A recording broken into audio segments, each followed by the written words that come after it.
Hey everyone, welcome to another episode of That's All Funny, episode number 689. I think that's where we're at. Where's the music? I'm trying to stop the music. There we go. Hey, 689. Yeah, we're doing it. No, another day here. I was trying to not mow the lawn. My buddy was mowing the lawn. I was trying to weed eat like the edges, and I realized we didn't have any fuel, so I got that. Yeah.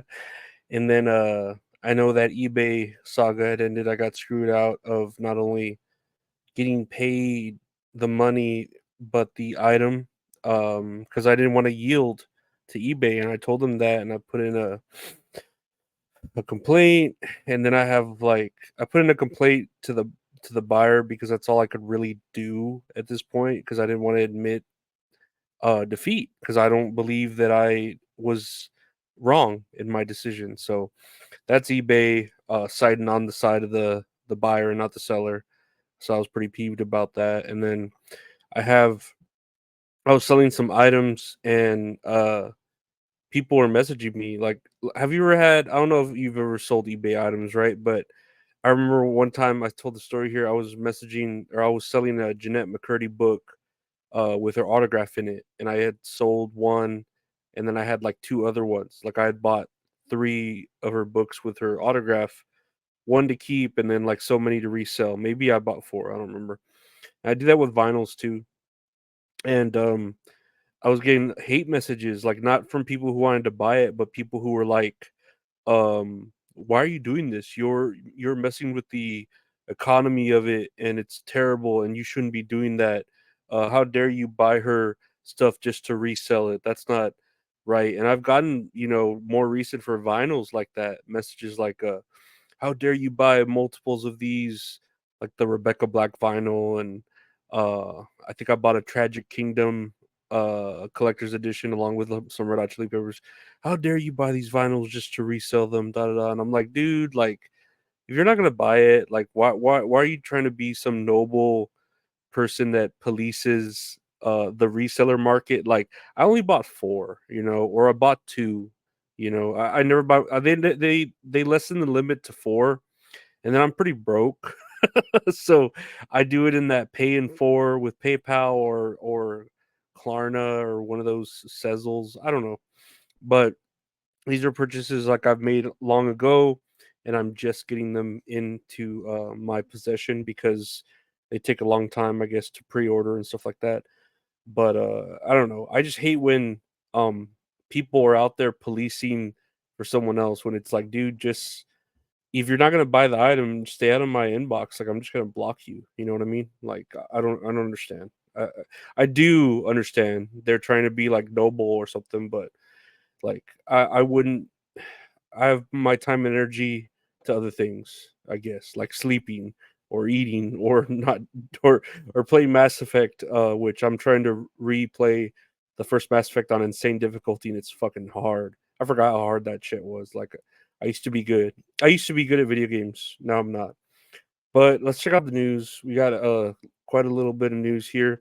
Here's a message to X users from Linda Yacarino, and I'm gonna play it. Hopefully, you could hear it. Let's see Hey, here. everybody. I was shocked by the evidence uncovered by the House Judiciary Committee that a group of companies organized a systematic illegal boycott Hmm. against X. It is just wrong. And that is why we are taking action. Today, we filed an antitrust lawsuit against the Global Alliance for Responsible Media, four of its key members, and the World Federation of Advertisers. These organizations targeted our company and you, our users. The evidence and facts are on our side. They conspired to boycott X, which threatens our ability to thrive in the future. That puts your global town square, the one place that you can express yourself freely and openly, at long term risk. So goes on for another minute or so, but if you didn't hear that, basically she's saying they're they're going to sue the people, like the advertisers that pulled from X because they just didn't want to be on X anymore for their own reasons, right? Whether they think it's too far right or too far left or too far gone, whatever, right? But now this Linda Yacarino, I guess that's how you say her name, right? I don't know. Their ex is going to sue the advertisers because here she is spinning it to the fact that this affects you, the people, because if it affects us and then we're your global town square, then it affects ultimately affects you and your free speech. So this is actually an attack on your rights of free speech and your amendments or your rights to live, and whatever the American rights, right? And I mean that's quite a spin. There's truth to that, but there's also like a little bit of what do you call it, ethos, pathos, whatever, to like for me to be like, yeah, she's right, I feel threatened, my rights feel threatened, you know what I mean? So um all I could say is they have the money to sue. Maybe they'll beat some of the smaller advertisers, but there's a lot of advertisers that obviously have the money to defend themselves, so I don't think they'll defeat them. I don't know. Who knows? Who really knows? They have the money, they have the time. I wish I had a drop of the money they had so I could feel not so anxious of paying my bills. But obviously they have billions upon billions of dollars. Cryptos do, and I just mentioned that to sound cool. To sound hip, I guess, right? But yeah, I'll sue your ass. We're doing just Twitter news here. Is a clip. Oh wait, let me go back here. So Ben Stiller's Black Wish inheritance donation. So actor Ben Stiller announced a $150,000 donation to the Kamala Harris campaign and expressed a wish to be black, stating that he believes every white Jewish man shares this sentiment. This statement has sparked a wide range of reactions on social media, with some users expressing confusion or criticism, while others have used the opportunity to comment on broader political and cultural issues. That's a summary of what's going on. So let's see if we can hear what he has to say. Let's see if the audio plays here. I just want to let you know I'm going to match your $150,000 donation. Everybody's got to get out and vote and donate. And she's also a historic candidate. It's going to be the first woman president. And that's incredibly exciting. And, she's Indian, she's black, she's everything. You can be more than one thing. It's incredible. I'm Jewish and Irish. I wish I was black. Every white Jewish guy wishes he was black. Um, you know, it's just get out there and vote and donate and like take advantage. This is such an important time right now, and this wave of energy that's happening, we got to keep going with it. So please do everything you can. So yeah, if you heard that, he's just kind of making an off the cuff remark about, yeah, I wish I was black. Every Jewish guy wishes he was black. I think he's just making a joke. He's a fucking comedian. Like y'all need to stop this slow news day. And Linda's texting me wanting to play chess. I'll play her. I'll beat her again. Linda, you're texting me right now. You hear that? You hear yourself texting me that you want to try to beat me. I told you got to get my queen. 17, the rise of a king and the fall of a queen. Oh, jeez. No, she wants to play chess against me. But we're looking here at Ben Stiller wanting to be black, and I think it's just him joking. He's just trying to be cool with the people. He's trying to get the Riz and not be Ohio, and he's trying to be based in dead ass and all those other funny words that kids use nowadays. So yeah, he's just joking. He's just being a goofball. That crazy Ben Stiller. I mean, he did Tropic Thunder. He had Robert Downey Jr. play a black dude. He had uh Jack Black play someone that is not trying to say that he hates Republican president. He's he played Simple Jack, remember when he could play a retarded dude, when people could play retarded people. Now they can't. So they don't make movies about retarded people anymore, and that's a shame. Some of the best movies are about that. Like Radio's pretty okay. The House of D. Robin Williams played a retarded dude that was like really good. Um, that movie, I think Flowers for Algernon, which is really a book. Um, Eating Gilbert Grape. There's a lot of good movies. Forrest Gump. Forrest Gump is pinnacle for retarded people. But yeah, no, I don't know about Ben Stiller. I think he's just making a joke. So yeah, let's just say that. Speaking of movie roles, let me see if we can pause this here. Tatum's Gambit role in Deadpool and Wolverine. Channing Tatum's portrayal of Gambit in the upcoming Deadpool and Wolverine film has been met with widespread excitement and support from fans. Tatum's dedication to the character's enthusiasm for the role have been noted, with many expressing the desire for him to continue in the role in future Marvel Cinematic Universe films. While there are differing opinions on whether other actors might be better suited for the role, there's a general consensus that Tatum's portrayal of Gambit is the highlight of the film, and that his passion for the character is evident. So, yeah, I mean, here's a picture of Channing Tatum as Gambit in the Deadpool and Wolverine film. And the clips have already kind of gone around of him, um, being in the movie. Here's a clip of him, what does he say? Let me see if I can play what he says here. Hold on. Long I've been waiting for this. Woo, I'm about to make a name for myself. Yeah. Ooh, I'm about to make a name of myself here. Yeah, he's playing the Cajun dude. He looks good, and I've seen like little clips and pieces, so I really do think he's like a good actor. I enjoy him. I think he'd play a fabulous Gambit. It's better than bringing Robert Downey Jr. back as Doctor Doom, which they're planning to do. Which, of course, they can do whatever they want. They have the money. They they're just like forgetting about Kang.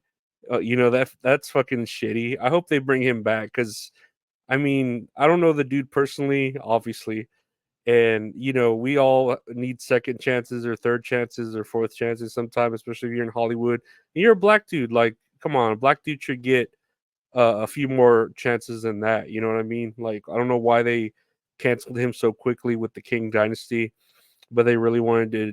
They were like, "Man, Robert Downey Jr., we really need you back." And he's like, "Yeah, I'll do it for 80 million for 2 movies.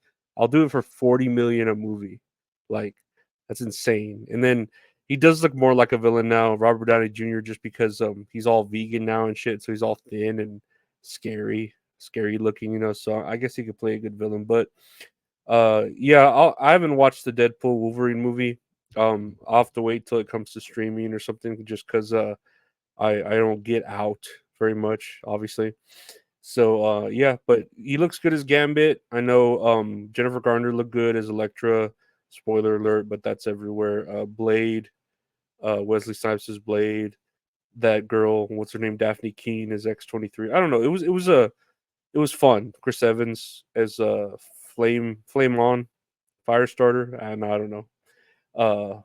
Fire. What's his name? I can't even think of his name. Johnny Storm, right? But I don't know. We'll see how this plays out in the Marvel universe. I fell off.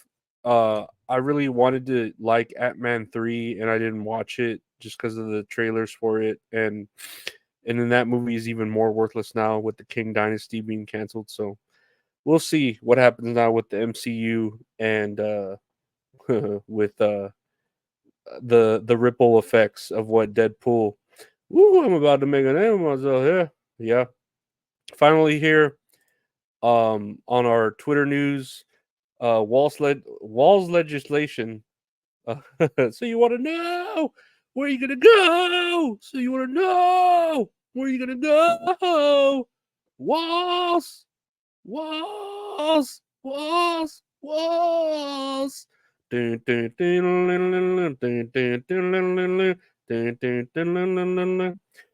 Walz, the Democratic candidate for vice president, has faced criticism for signing a bill that requires Minnesota schools to provide free menstrual products, including tampons, in both boys' and girls' bathrooms. Critics have labeled him Tampon Tim and questioned the appropriateness of placing tampons in boys' bathrooms. Supporters agree that the measure ensures all students, regardless of gender, have access to menstrual products when needed. The debate highlights differing views on the role of schools in providing menstrual products and the importance of destigmatizing menstruation. Um, I don't know how to feel about this because of course, like tampons are important for women, right? For men, not so much. I don't. I've never met, or like me personally, have never menstruated, uh, or even like pissed blood out of my dick. Not that I could think of now. I know I've wiped really hard sometimes where it's a little bit like there's a little blood on the toilet paper, so that happens. But I don't know about men needing or boys, I'm sorry, needing tampons. But it is nice to provide them for women in their bathrooms. That is a very nice thing to do because who knows when they need them. It's kind of like they're like condoms. Like these things should be like there to help the younger generation control themselves better or have like access to them, like pregnancy tests, almost like the COVID test, pregnancy test, COVID tests, fucking tampons, pads. I don't know. Like these things should condoms. They should just be available to the children when they need them, or children. Yeah, when the younger generation needs them, right? Like when a girl does hit puberty and does menstruate, like they should have easy access to them, especially if you're poor or if you're just in school, you should have access to them. But in the boys' bathroom, again, I'm not sure that if that's the case, they should have an extra bathroom, and it's just the that extra bathroom where it's for handicapped people or for women or for men, and then it has a changing table too. I mean, not that you need a changing table. Maybe you do start needing a changing table in schools now because kids are having kids nowadays. But um, I don't know how to feel about this. I mean, I guess this is like the perfect candidate for um, you know, Kamala's vice presidency. But I don't know how to feel about it being in the boys' bathroom. Like I don't know if that would be. I'm not against it. I just don't know if it would be effective. Like if it would really change the world or really help it.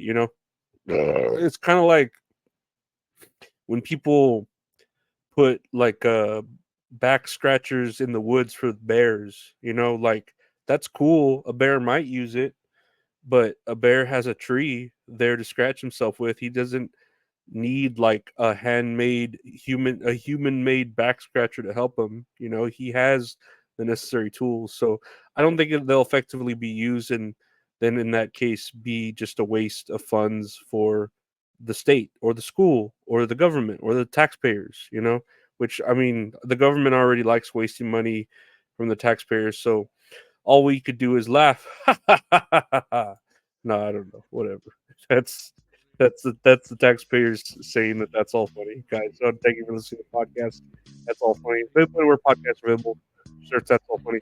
A podcast with a game called That's All Kayfabe about wrestling. Check that out. Anywhere you listen to the podcast, That's All Kayfabe. Podcast with Mint Salad called Scenariolas, where we talk about a movie we watch, play a little game. It's fun. She's adorable and beautiful. I'm a fat piece of shit, so it works out. Check that out everywhere podcasts are available. Tits and Areolas with Mint Salad.